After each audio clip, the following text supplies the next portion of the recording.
but there's no. No. Certainly that becomes a question. But to say I was overly concerned about that, here's what I have, counsel. I have his phone at the scene where this body is. This is case number 24F3-0955, the people of the state of Michigan versus Fareed George Hajar.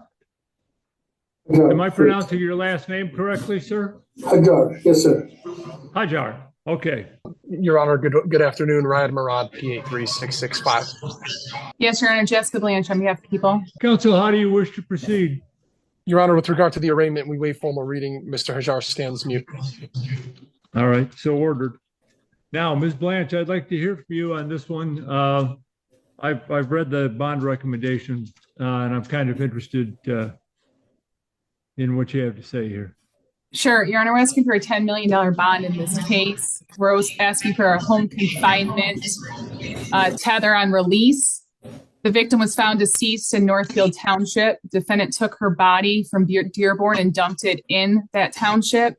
Not only did he not report her death, but while family and friends were reaching out to find out what happened, he gave them misinformation. And the body wasn't discovered for about a week after he dumped it in Northfield Township.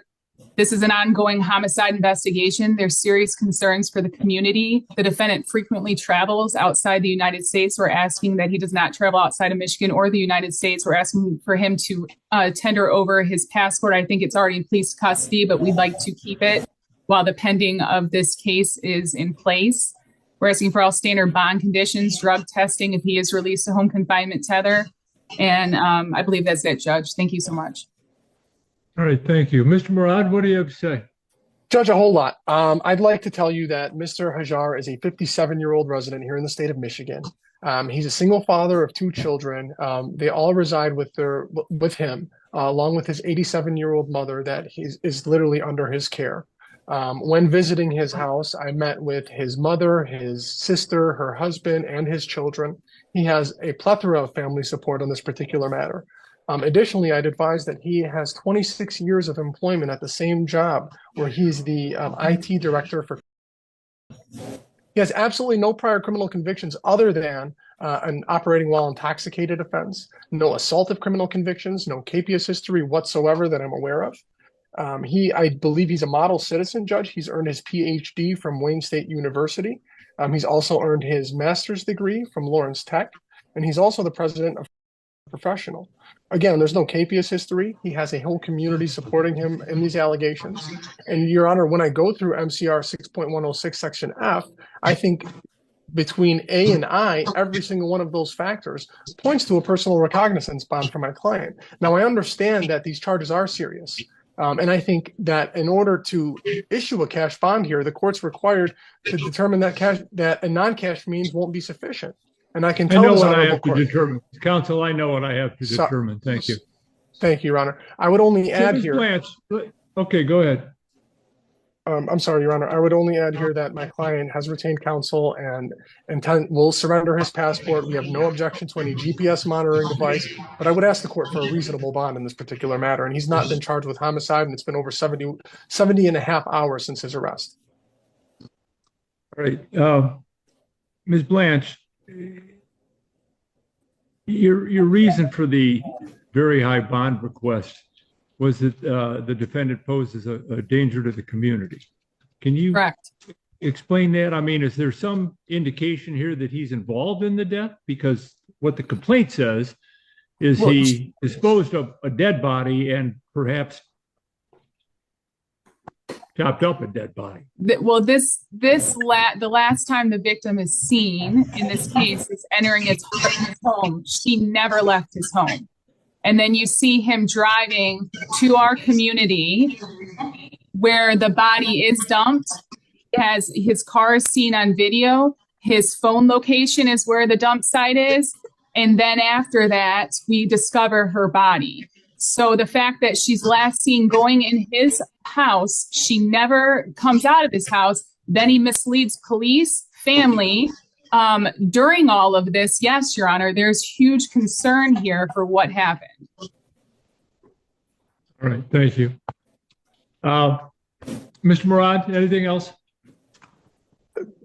No, Judge, I think we've laid it all on the record. All right. Just no Okay, objection to thank you. tether.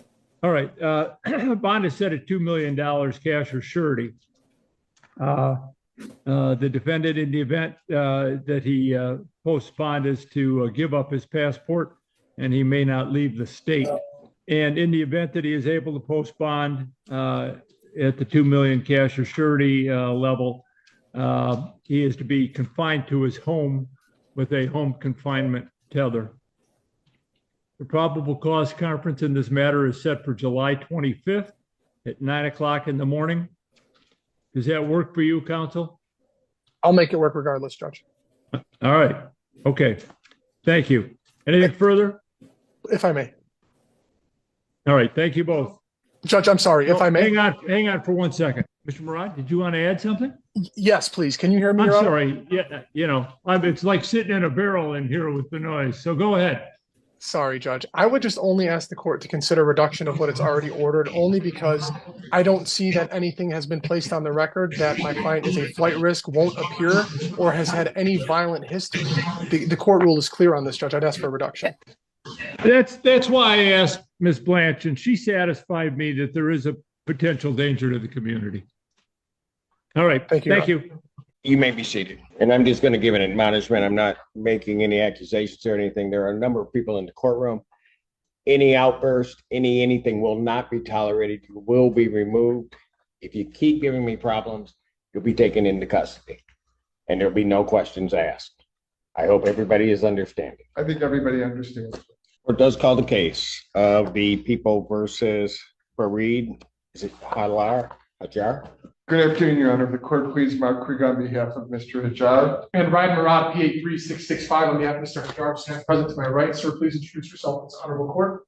My name is Fareed Hajar. All right. I would give my P number, but I don't want anyone knowing how old I am. They didn't have them then, did they, sir? No. Everybody knew each other. My partner, he started when there was no P. Got it. All right. This is your motion. He can have a seat. Okay, thank you, sir. I have filed a brief, but I have some supplemental information. Your Honor, I understand, and I did listen to the bond hearing, that there is an active homicide investigation going on. I spoke to Mr. Surma at the Wayne County Prosecutor's Office, who is overseeing that investigation. And I've spoken to Ms. Blanche, and she agrees. Here were the representations. The cause of death has not been determined. The investigation is open. There is no timetable as to when that will be completed. And it's not even clear at this stage that there is a homicide associated with the body that was found. I indicated that he is a longstanding member of the community. He has lived in this country for over 40 years, over 40 years. He served in the military and the Marines, and I have a picture, Your Honor, that verifies his service in Marines at Desert Storm. To say that he has community support is a gross understatement. Present, I'll just give a number of people who would vouch for his credibility, for his desire to appear at all of the cases to defend himself on these charges. First is Oscar Garza. Would you stand up, Mr. Garza? Mr. Garza is a retired Detroit police officer. He was a sergeant in the K-9 unit. He has known Mr. Hajar for approximately 40 years, has known him since high school. He has never known him to be violent. He has one prior misdemeanor from 2012. That's a DWI, which he received probation and successfully completed probation. I don't know if the court had an opportunity. I did give the court the URL for the Zoom hearing on all that. I review all of them whenever I have a motion, so I'd seen it. Okay, so all he said was he has, quote, the potential for violence. Outside of this offense, there's no history of violence. If he's charged with murder down the road, which certainly is an open question. So, when you're charged, you're presumed to be innocent. You would assume even more so when you're not charged. and that bond can be appropriate. Judge, I'm not asking here for a personal bond, although quite frankly, under the court rules, I don't think a personal bond would be out of order. I'm asking for $100,000 10% bond with a GPS tether. He can only go to work, to medical appointments, and religious services. I think that is an absolutely reasonable bond. There's no history of flight. If the court has questions, I'd be happy to answer them. In terms of the coordination, because this stretches over 2 counties, and you indicated that you talked to somebody from Wayne County. Correct. And maybe Ms. Blanche will answer this. So I was holding off in terms of the question. In terms of the murder investigation, as well as the potential charges, who would have those? They would be our jurisdiction. So I don't know why Wayne County would say that it's their jurisdiction, because we actually sat down and had a briefing with Wayne County Prosecutor's Office, Dearborn Police, Northfield. They were present. The body is located in our jurisdiction. So if we can't prove exactly where, let's say it comes back as strangulation or something, it happened on the highway. I mean, the jurisdiction would be where the body is. So right now, correct. we have jurisdiction. If we do declare homicide, it is going to be in our jurisdiction right now. But obviously we are not there yet, but this is an ongoing active investigation. Just so that you know, and I sorry to interrupt you there, but that's why when you said about Wayne County, I was curious, because it would seem to me that, at least from the sketchy facts that I know, that it would be here unless there was something else. May I, Your Honor, and yes. I can expand upon that a little bit. We've spoken, and I think she would agree with what I'm about to represent to the court. Wayne County is also involved in the case because they don't know where she died. And we don't know whether it's a homicide. But I spoke to Ms. Blanche, and she agrees that it's an open investigation. No charge has been brought. There's no timetable, and they have not even, at this point, determined that homicide is the cause or the manner of death. To hold this man on a $2 million cash or surety bond without even know whether it's a homicide and under what circumstances, I think is antithetical to everything that this country stands for, that someone's presumed innocent. He has not been charged. If he's charged, then whether it be in Wayne or Washtenaw County, then the court can set a bond that it believes appropriate for a murder, depending on whether the proof is evident or the presumption great. But the $2 million cash bond on offenses that theoretically the guidelines are 0 to 17 at best, and like I said, at worst 19 to 38, seems to me to be a violation of the 8th Amendment and the Michigan Constitution. If the court has questions, I'd be more than happy to answer, but I don't think I've made any representations today that Ms. Blanche would disagree with in terms of the homicide investigation. Well, besides, I didn't want to get into the autopsy or what has been conducted so far, because it isn't relevant to the charges yet. Correct. Right. But the fact that he's making these representations in court, the medical examiners are medical examiner in our jurisdiction, and she did say that the circumstances are consistent with homicidal violence. That is, last time I talked to her, she's still waiting for the toxicology. It's pending. We won't know cause and manner until after that is done, and she wants to, hold off on drafting the autopsy protocol. But that is all we have right now in terms of whether or not this is a homicide. Obviously, it's still being investigated, but I'd like to speak just now based on the charges when I can on why I would like the bond to continue as it is.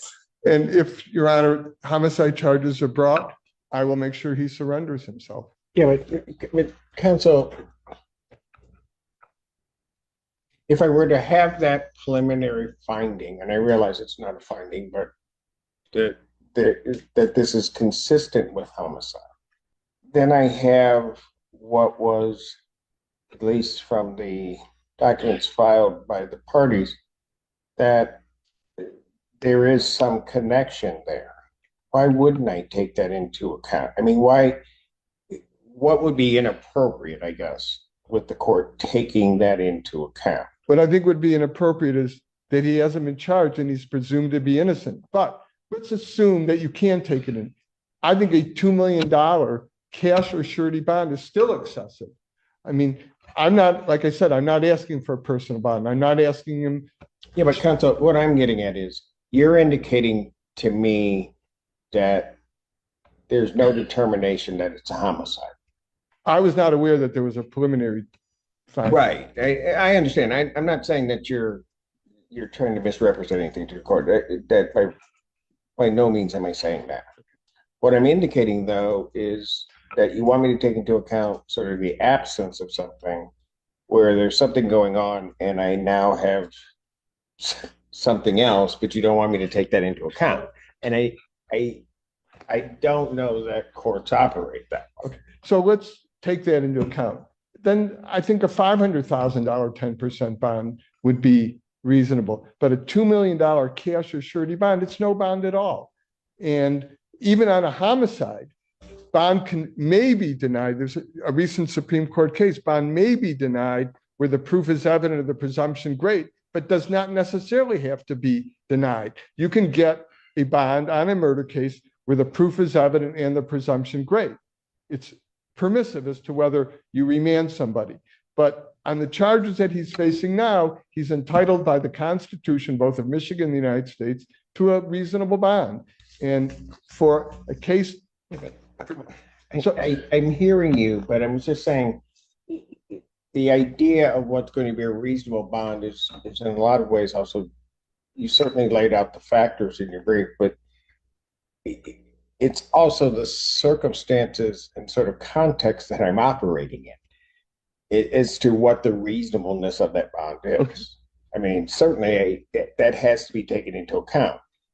This becomes a different type of case in certain respects because there is this ongoing piece of it. If the court does not feel my suggestion of $100,000 10% bond is reasonable, then the court can set some other bond, but 2 million cash or surety, no 10%, I just think is far excessive given that what he's facing now carries under the guidelines, in worst case scenario, 19 to 38 months. Okay. And I'll certainly let Ms. Blanche argue, but one of the things that I'm to understand is that there is, so a couple of things. One, that there may have been misrepresentations as to the knowledge of the individual to the police by the defendant. That's been an accusation. I have not seen any discovery yet, so I can't speak to that. I've been told that there was a false exculpatory statement made. I'm aware of it. Right. And also phone tracking data. So, and my point to that is this, and I don't know how much of the discovery you've seen, what you've seen or not. When you're telling me you haven't seen any, then I don't know what I necessarily do with that. But as I'm to gather from this, were this a circumstance of he knew the person or saw the person, saw it with the person, nothing else sort of connects them there, and then the person a week later is found dead, I certainly get your point. I don't think that's what I have here, which places this, at least for me, in a different posture. Because and I'll certainly let Ms. Blanche give the argument and the information to the court on that. But from what I gather here, I have, I think, his phone in the township, in Northfield Township. I have, so he's sort of tracked to where the body is. That's my understanding. And also, well, right, but then also that there is video where the defendant is in the presence of the decedent in this case. So it certainly, I'm not operating in the vacuum you like for me to operate in, because I think I've got something wholly different here. Now, there may be other explanations for it ultimately down the road. I'm not making that type of finding, but I can't leave that out and just ignore it either. Okay. I get that, Your Honor. That's why I'm saying if the court doesn't feel $100,000 10% is a reasonable bond, then the court has a variety of bonds, $500,000 10% bond, $1 million 10% bond, but a $2 million cash or surety bond is no bond at all. Your Honor, I would just argue that the factors that the court's relying on, what's been placed on the record, I still don't think is a nexus with a homicide charge. I think with count 1 and count 2, that's what the court's laying on the record here, is that if someone was allegedly found in a certain area, but there's been nothing placed on the record that tells us there's a certain dispute or certain violent tendency, certain behavior that my client is responsible for this. That has not been laid on the record. What's been laid on the record here is supporting evidence for count 1 and count 2 of this charge, not of any unrelated charge. There's been nothing before us that said that there was some sort of issue.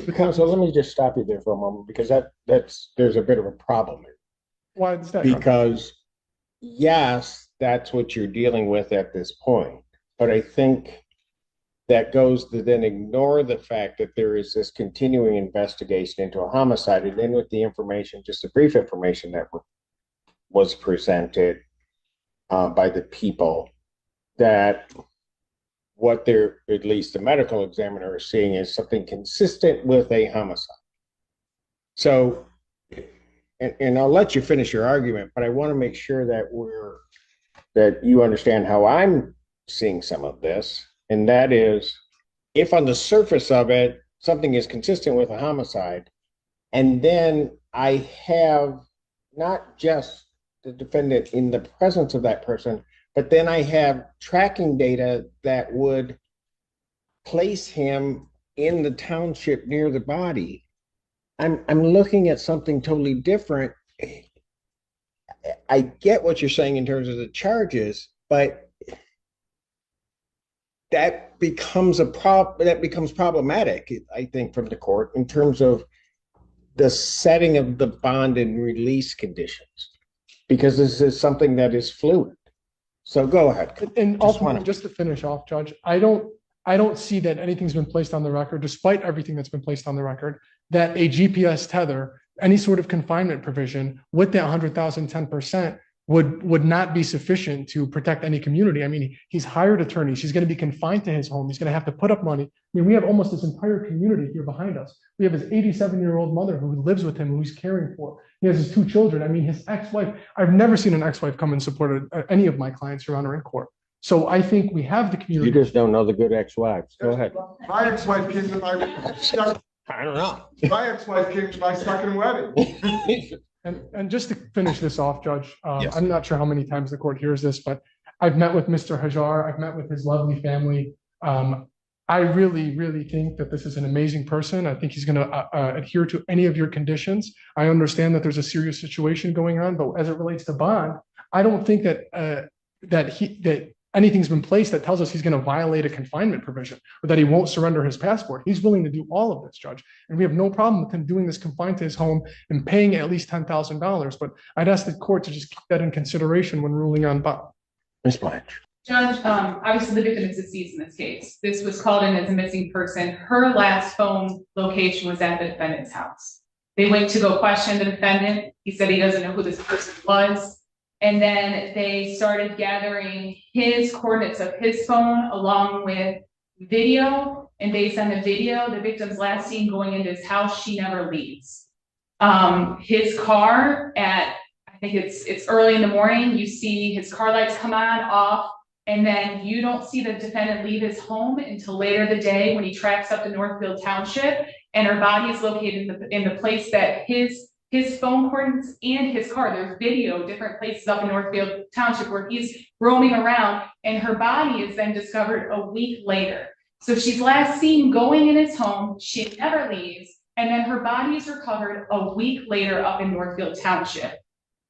I think there's huge grave concern for the community safety. He's been dishonest with police. He acted like he didn't know her. Then he said, oh wait, yeah, I do know her. She was at my house, but she left earlier in the morning. So there is concern for police safety, and the fact that on the records in place, well, how do we, a GPS tether would be sufficient here? That GPS tether would tether him to the home that this allegedly took place at. The fact that we have a missing person that was last seen in his house. So we have a GPS tether at that house with also, he lives with his mom and his kids, who his mom, I believe, was present at that time. So you have witnesses, possible witnesses, that haven't come forward the police or even been honest in this, and we want to tether him to that house. Judge, I'm sorry, but there's a huge issue and a huge community safety based on misrepresentations by this defendant, and then also the circumstances surrounding this case. So no, I'm asking you to continue the bond, the $2 million bond. I believe it's reasonable under the circumstances. I was asked for a $10 million bond. If this was a homicide, I would ask you to deny bond. But we are asking for a bond. We're not asking you to deny bond. That's not appropriate under the court rules. The $2 million, yes, according to community safety, I believe it is. It is. Just briefly, Your Honor, if the court thinks he shouldn't reside at his own home, maybe we can make arrangements that he could live with one of his friends, his brother, or a close friend. So there was a Detroit police officer who's known him since high school. I'm not saying, Your Honor, again, I don't want the court to misunderstand my argument. I am not saying that you shouldn't at all take the homicide investigation into consideration. What I am saying is, even if you take it into consideration, he hasn't been charged with it, and a $2 million bond is no bond at all. I mean, if you wanted to go to a bail bondsman, you'd have a $200,000 premium that would be non-refundable. They don't have that kind of money. So again, maybe he can raise some money with friends and family. He's obviously got a lot of support, but it ought to be some kind of a reasonable 10% bond. That's all what I'm asking. But Counsel, you would agree that the reasonableness, I mean, one of the things that you're arguing to the court is that he's not a danger to the community. Correct? I mean, no, go ahead. I don't think that's not the standard. The standard is, are there reasonable conditions that can assure the safety? It's a huge factor. Counsel. It is. I mean, that's a huge factor. It's an important factor. There's no question. But the question are there conditions that can be imposed that would mitigate that danger to the community? Nobody can say anybody is never a danger to the community unless, possession of. Okay, but Counsel, maybe you're not following what I'm saying. What I'm saying is this. If on the one hand, and I just hypothetically place an extreme out there of, I guess the extreme would be, in my mind, what the prosecutors laid out in terms of the woman goes into the house, she never comes out. He is seen leaving. We have his phone then in Northfield Township. We have her phone at his house, so we know that they're at some point together. That's one extreme. If on the other extreme, I just have, she was at his house, but at some point she left, her phone is someplace else or goes someplace else, and then something may have intervened that happened differently. You'd want me to take that into consideration in terms of setting bond, because that would cut against him being a danger. I don't want the court to think that I don't think that danger to the community is not a relevant factor. I hear the court completely. I've been doing this for 44 years, and I get where the court is coming from. My point isn't that danger to the community shouldn't be considered. My point is that the bond that is set is unreasonable. And you can consider in determining what the appropriate bond is. It doesn't need to be a $2 million cash or surety bond. Maybe you a $2 million 10%. Maybe bond. You agree or disagree with this, but the reasonableness, especially if I were just using the one factor of danger to the community, the reasonableness of that bond that I may set is certainly going to be dependent in some way with the risk that I see. Correct. Right? I agree with that. So it really requires me to sort of analyze what's there and what risk is there. I never forgetting he's presumed to be innocent. I'm not saying that, but just in terms of the risk of what evidence is there. I'm having a difficulty here at this particular moment because I don't want to, I want a full fair hearing for anybody that comes before me. When you indicate to me that you haven't seen the discovery in some of the stuff that's coming out, and I'm not saying anybody's playing any games, I'm not saying any of that.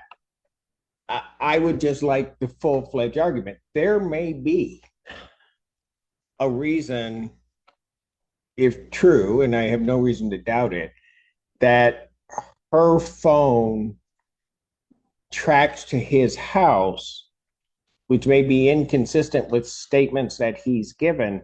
There may be some reason for it. Where I'm at right now, and I understand why you brought the motion when you did, but where I'm at right now is that gets put out there. I don't have anything on the other side of that.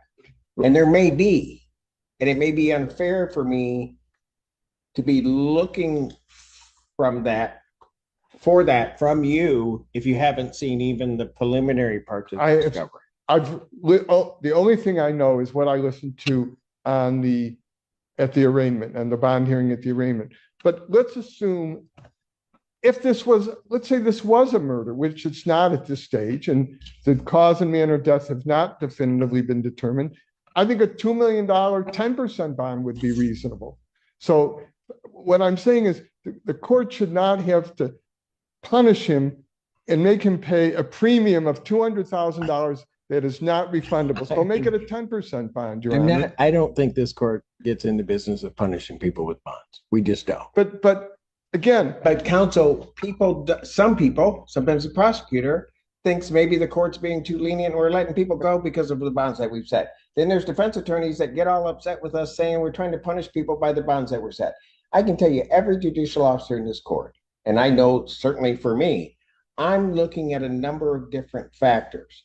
I rely upon counsel to give me all of those factors. I factor in all of the things that you pointed out. Factor in, is this person going to be a danger to the community? Is there a way that I can, given the circumstances of what's going on, safely release this person into the community and the like? I go through that whole analysis. Can I throw something out to the court that I think... Can I stop you? Probably not. Go ahead. If you told me no, I would keep my mouth shut. I can tell you that. I've learned.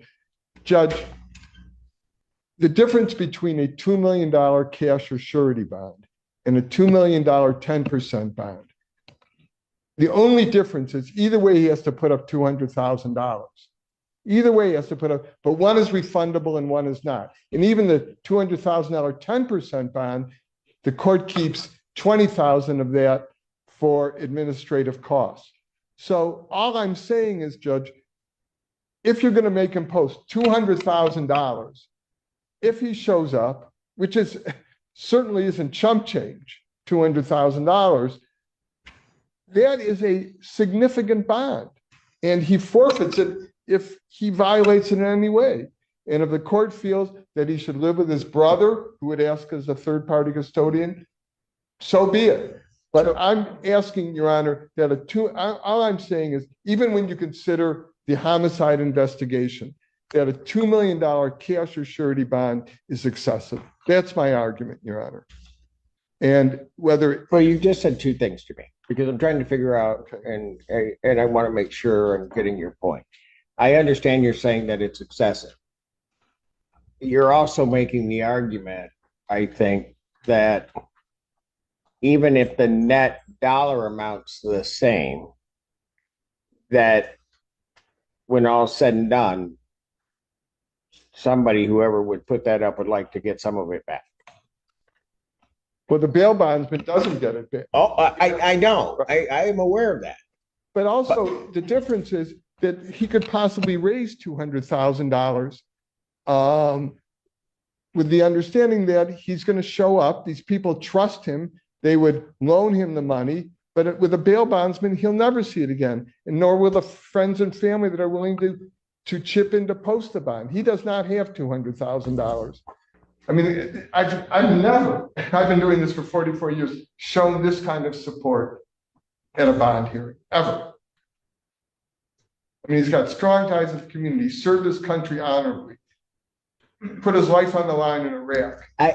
Counsel, I'm not disputing any of that. I know you. That's what it is. I also realize I have people who may have led great lives, that when one's looking at it, they've led great lives, that all of a sudden something happens. Don't know what, maybe nothing happens, but all of a sudden something's in front of me that something has happened. And at that point, I have to sort of weigh and balance and try to determine what would be appropriate to have this person released. Understood. If I have someone who on one hand met somebody that night and then somehow or another through what nothing that really connects them ends up deceased someplace in the field or wherever, that's one thing. If I have someone who, and I'm not saying this is his case, lured somebody into a house and then all of a sudden kills them and then it takes them out and then dumps them into a field, those things on the surface can look the same, but it's a very different risk analysis in terms of what bond I set to then let somebody into the community. I understand. Again, I'm not asking for some. No, I know, counsel, and But I think his 57 years should count for something, just as a homicide investigation should. It does. His service to this country, it counts. The support, everything counts. It's a balancing for me. I appreciate the support that's come. I appreciate all the letters, everything that I've seen. All of those are things for this court to weigh. But there's something going on the other side of the scale too. I can't just take that and say, okay, well, this is it. There's something on the other side of the scale, which the people have pointed out. And the problem, counsel, and this is where I want fairness, is that those things that the people are putting forth, I don't have a count. I'm not hearing a counter from you. I'm not looking for you to give me your whole case. No, I'm not looking for you to do all of that. All I'm saying is what the people have laid out, quite frankly, is some pretty damning things if those allegations are there. And I'm not hearing an answer. I'm not saying that I won't have an answer, but I'm not hearing an answer. And I think the reason I'm not hearing an answer or even some suggestion of an answer is because the discovery hasn't been seen. My answer wasn't going to be on the merits of the facts of the case. My answer was going to be, the court said, yes, his life does count for something. And absolutely. So if that counts for something, and the homicide investigation also counts for something, which clearly this court believes, and I'm not going to challenge that at this stage. So they both count for something. So if they both count for something, there's somewhere in between a $2 million cash or surety bond and a personal bond. Well, because that's funny, counsel, because what I would really be arguing in between is what their original request was, which was a 10 million and a personal. So I'm not here to just pick a number. I really, that's not what it is for me. I understand that. It's not, setting bond is not a science, it's an art. Right. So it's tough to do. Right. I'm not trying to beat a dead horse, Your Honor. All I'm asking is that the $2 million bond, he simply cannot make. So if the court made it 10%, there'd be if he can raise that, then he'd have to raise $200,000, which is certainly, as I said, not chump change. It's a significant bond. And I think given that he has not been charged with a homicide, but considering that that's something that is in your calculus, that's a fair and reasonable bond. That's my argument, Judge. And given his long life history that anyone would be proud of up until these charges, that is worth something. And what it's worth, in my estimation, is a reduction of the current bond. Counsel, let me ask you. Okay. I have her phone tracked to his house. Correct. I have his phone tracked to the location of her body, what would you have me do with that? I'm not saying any of that can necessarily be proven, but what would you have when you're talking about me doing the calculus? What do I do with that? You consider that down the road, perhaps there could be homicide charges of some sort, whether it be murder or manslaughter, and that be taken into consideration and is a factor.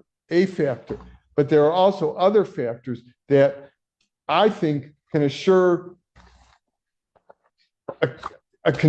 conditions or a combination of conditions, meaning tether, passport, third-party custodian, that will assure the safety of the community. I'm wondering whether or not you would agree with that if you saw at least the preliminary discovery. What, a $2 million bond? Well, I would, with something other than what you placed in your motion. And I don't know, counsel, and I'm not trying to put you on the spot in that. I'm just saying, if and when he's charged with a homicide, he could be remanded. But counsel, let's say it's not even the homicide charge. But I have those factors all in the charges what I have now. That's a huge risk. Anytime someone is released on bond, there is a risk, Judge. Yes, but counsel, there are different cases. That's And right. if I have some woman who has disappeared, who ends up dead, who the phones are at the same places, and then within the course of that investigation, I have someone that you want me to let out to say, trust him that he will do this, and I look at his life, I also have that other part that he's been deceptive throughout the investigation. All of that's got to play in. Yes, if you want to take that into consideration, I understand that. My argument, Your Honor, is that if there's going to be a $2 million bond, it ought to at least be a 10% bond. And that, I think, is a reasonable bond. I've seen homicide cases, murder cases that I've done in my 44 years, and I've done nothing but criminal defense my entire career, where I've seen in homicide cases bonds far less than a $2 million 10%, where there's significant evidence. So what I'm saying, Your Honor, is what's reasonable. And what I'm arguing is a bond that one can't make is not reasonable. I don't want to lose credibility with the court, so I get the message clear, it's come through clear, that the bond I've requested is not in the cards. But I think to have this bond where it's at and just make it a 10% bond where the same $200,000 is posted is reasonable and fair, taking into the facts in his life. The judge just hinted at a potential compromise. He asks, what if I set it at $500,000, 10%? That's a $500,000 bond with 10% down, $50,000 to get out. The defense attorney immediately lights up and asks to speak with the family. The prosecutor pushes back.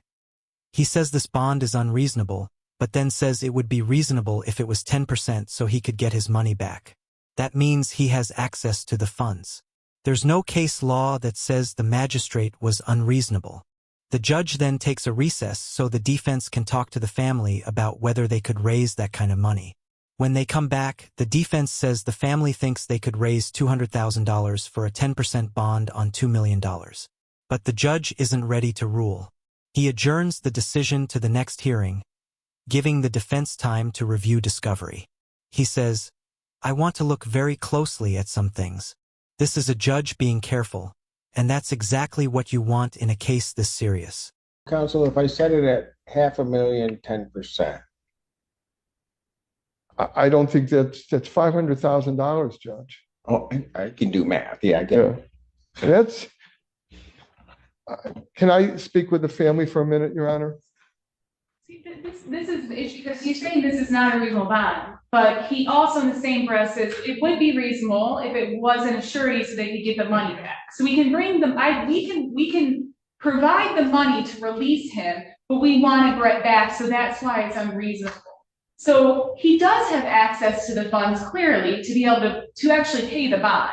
So in this whole reasonable thing, there's no case law that counsel has applied to this court saying that this bond that's been set by the magistrate was unreasonable from the start. So at this point, Judge, I don't think the magistrate was acting outside its authority unless there's some law that can be provided. But based on the circumstances and the argument, I don't know how you are unreasonable at this point. Now it's just whether or not how we're going to pay for the bond. Judge, my law is the Eighth Amendment to the United States Constitution that buy-in should not be excessive. I will give you time to talk with the family. I'll take a recess. Okay. Thank you. Let you know. All right. Thank you for giving me the opportunity to talk to the family. There's 2 points that I thought of that well, the first is Ms. Blanchard was kind enough to forward. Ms. Blanche, you mean? But did I say Miss Blanche? I'm sorry. Yeah, you made her like the ex-governor. The ex-governor. I don't know. Go ahead. Anyway, she was kind enough to forward me the email that she got from the medical examiner. Okay.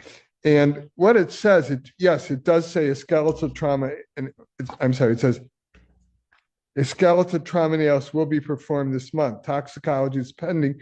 The circumstances are consistent with homicidal violence, but the body may not give a definitive cause. So it would seem to me, Your Honor, that if there was blunt force trauma, that would have been seen immediately to the skull. And I don't know what she means by the circumstances, but Counsel, I think we need your client. Oh, I'm sorry. No, you just broke into argument. And Okay. thinking he probably should be here for this. Shall I go get him? No, you can go get him, but they'll probably keep you. Okay. No, you can't get him. Go ahead, counsel. Okay. Again, Ms. Blanche was kind enough to forward me the email she received from the medical examiner.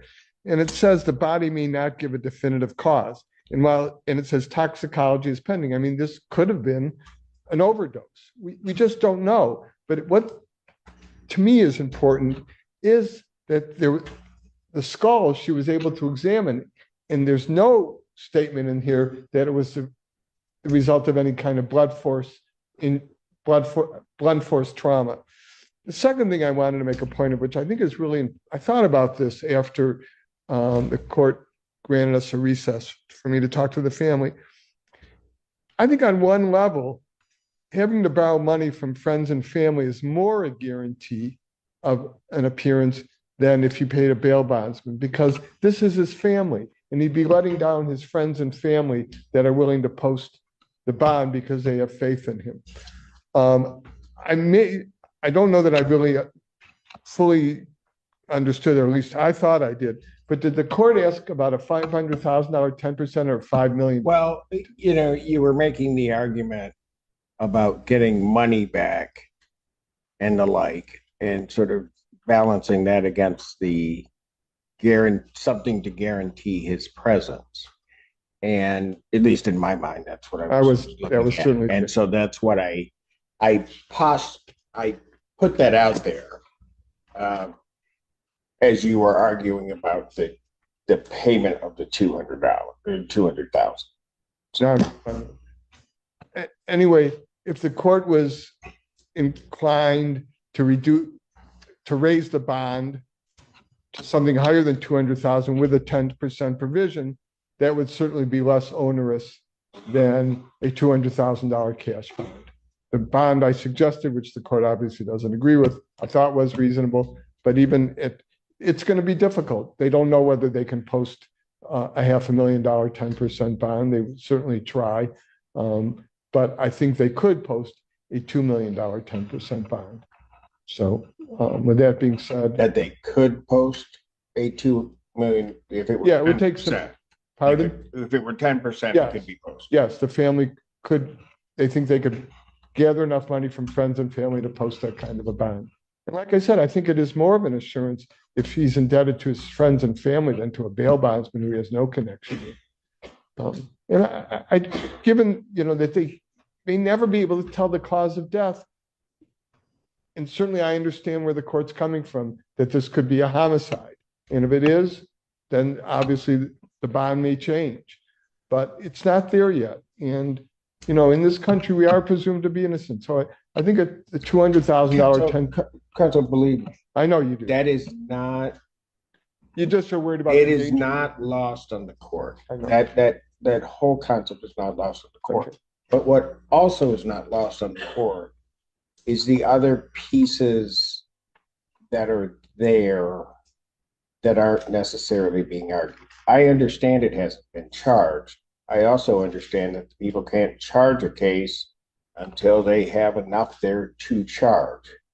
But there are, But I've it's conceded, the Judge. fluid nature of the information that is causing the court some consternation, because this isn't, I have an event, we pretty much know everything about that event, and we're done. What I have here is we have an event of some type. We're not even sure what that event necessarily was, but we see some of the manifestations of it. And then there are pieces filling in, like the phones. Right. And those kinds of things that. I get it. And Judge, I want you to understand this. When I made this bond suggestion, if it had been in a vacuum and there was no evidence that this could be a homicide, I would have not asked for a $100,000 10% bond. I would have asked for a lower bond. So it wasn't like it was lost on me.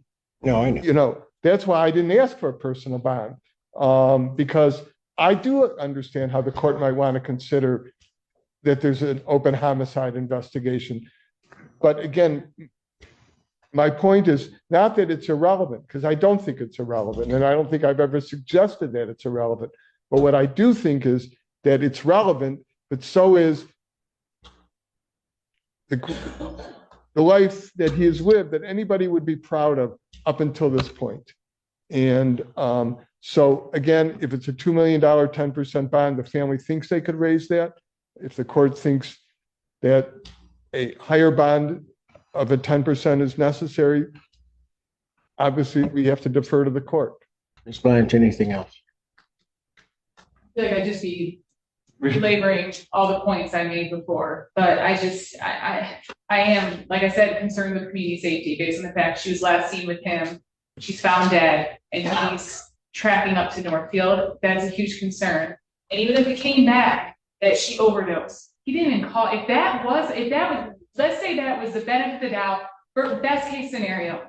He didn't call for medical. He did nothing. He dumped her body on the side of a road up in Northfield Township in our jurisdiction. So even if that was the case, nothing was done to help this person that was in his supervision at that time that he was with her. So even if that was the benefit of the doubt and that was the argument, that's what comes out, that's still, I mean, the fact that you're lying, making misrepresentations to the police, lying to the police, and then this woman's found dead in our community. Honestly, Judge, a $2 million bond is not unreasonable under the circumstances. I believe we are set for a PCC next week on the 25th. Okay, here's what I'm going to do, and I'm doing this for a reason, mainly to inure to the benefit of the defendant in this case. I've heard the argument here. You can supply me whatever other information you want to supply to the court. I'm going to make my decision. I'm going to move the PCC to 3 o'clock on the 25th, if that will work with counsel's schedule. I will also set my decision on your bond motion for that same time. I want to mull over some things. I want to look at it. I'm doing that, and usually I don't adjourn my decision on bonds to another date. I will usually make that decision, but I want to look very closely at some things. I also want defendant to defense counsel to at least get a preliminary look at the initial discovery that's there, so that and have an understanding of what the court may be taking into account with what the people have presented. So that's what I'm going to do. I don't, like I said, I'm not accustomed to doing that. And if I felt that absolutely the magistrate's decision on bond was an absolute abuse of discretion, I wouldn't hesitate to rule immediately. But I can't say that in my mind at this particular point in time with what I see. But I want to give you a chance to counter some of what the prosecution has put forth. I don't think that can be countered without seeing that discovered. What I would ask maybe is if the court would consider lowering the bond to something that you suggested earlier, and then if I can supplement it, I will do that. But I'd like to give him the opportunity, at least at this stage, to try to raise some kind of a bond. So if the court would be willing to entertain that possibility, looking at it in the light most favorable to the prosecutor, set some kind of other bond that is currently set, and then if I can convince the court that I don't think you, counsel, I get what you're saying. I don't think you want me taking what I know now, looking at it with benefit to the prosecution. I really don't think I understand why you're saying that to me, but I don't think you want me to do that, because if I do that. And there you have it. Judge adjourned the bond motion decision to July 25th at 3 p.m., giving the defense time to review initial discovery and prepare a response to the prosecution's evidence. The current bond remains at $2 million cash or surety, with home confinement tether, passport surrender, and no travel outside Michigan. The defendant is facing charges of tampering with evidence and concealing a death, but the investigation is ongoing, and the medical examiner has said the circumstances are consistent with homicidal violence. The defense argued passionately that his client is a model citizen, 57 years old, PhD, Marine veteran, single father, and that a $2 million cash bond is effectively no bond at all. The prosecution argued that the victim was last seen entering his home, never seen leaving, and that his phone tracked to where her body was dumped. The judge is clearly wrestling with how to balance constitutional rights against community safety. The broader implication here is crucial. Bond decisions aren't just about money, they're about risk assessment. And when the evidence points to something far more serious than the current charges, judges have to make impossible choices. If you found this case as gripping as we did, make sure to hit that like button, share your thoughts in the comments, and don't forget to subscribe for more jaw-dropping courtroom breakdowns. We'll see you in the next session.